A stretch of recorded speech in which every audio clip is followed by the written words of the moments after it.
during first period, bored out of my mind and just staring up at the clock that read 7:47 a.m. I was wondering what the day might bring. I'm sure all of the kids in my class were thinking the same thing, except for the goth lipstick crew that sat in the back lining their lips with black lipstick and popping chewing gum that caused the nerd girl crew to shake their heads in disgust. Those damn goth girls, the only girls that could get away with dressing like some sort of creatures and hang out in the graveyards at night. I was wondering what the hell was I doing there in the first place. I'd much rather be home playing video games instead of sitting in class listening to Mr. Monotone. I was moments away from faking a tummy ache or some sort of illness, but my boredom quickly vanished when in walked the new girl. "Attention everyone," said Mr. Monotone somberly.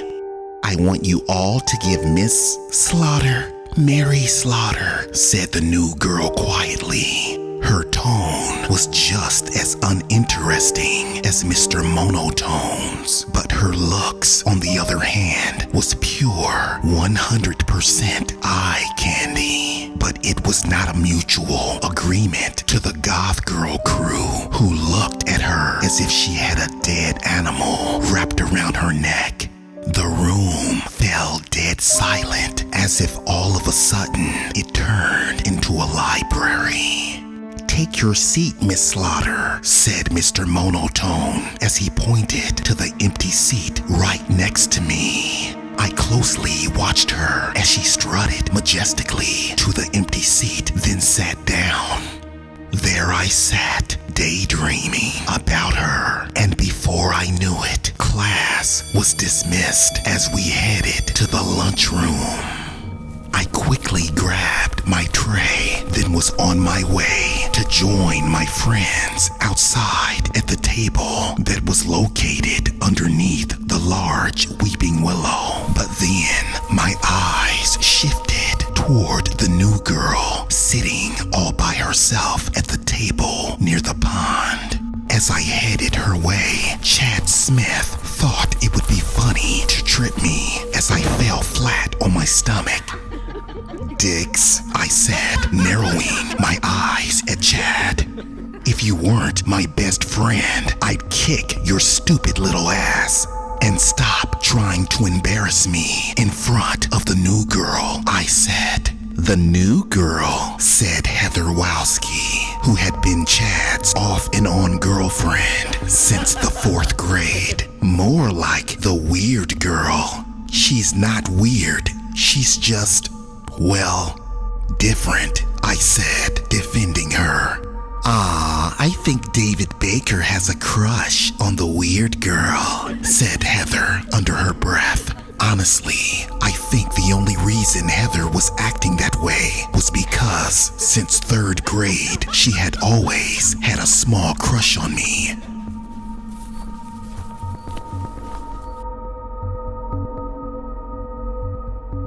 "May I said simply. "May you what?" replied Mary. "May I sit down?" I asked. Yeah, sure. It's a free country, and last time I checked, I don't own this table," she replied. "Thank you," I said as I sat down. "For what? Letting me sit here?" "What did I just say?" she said sternly, narrowing her green, mysterious eyes at me. I could not seem to figure this girl out. She seemed very nice, yet slightly rude.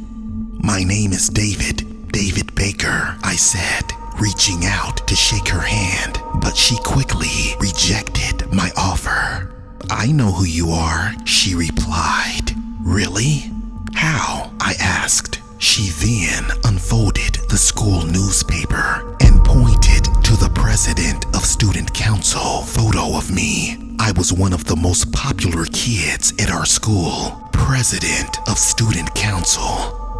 "Wanna go to a party tonight?" I asked. I really don't do parties," she retorted. "Have you ever heard of the band called Thorn of Roses?" I asked.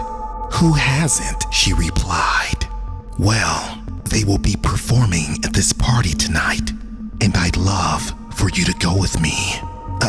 Just as friends, of course," I said. "I gotta go," she said as she stood to her feet and started to walk away. "Well," I said. "Well, what?" she replied. "Are you coming or not?" "Do I look stupid? Of course I am. I'll pick you up around 7 p.m., she said. "Wait, you pick me up?" "Yes, that's right. Be ready at 7, she replied. "But you don't know where I live." "Yes, I do.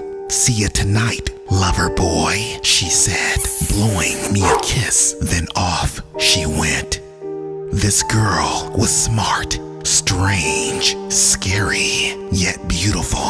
But most importantly, she was already stealing my heart.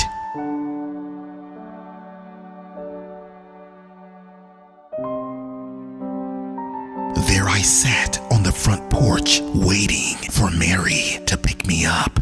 I had a date with Mary Slaughter. Then, all of a sudden, a pair of glowing headlights grew out of the darkness as a blood-shaded Corvette pulled up in front of my house. To be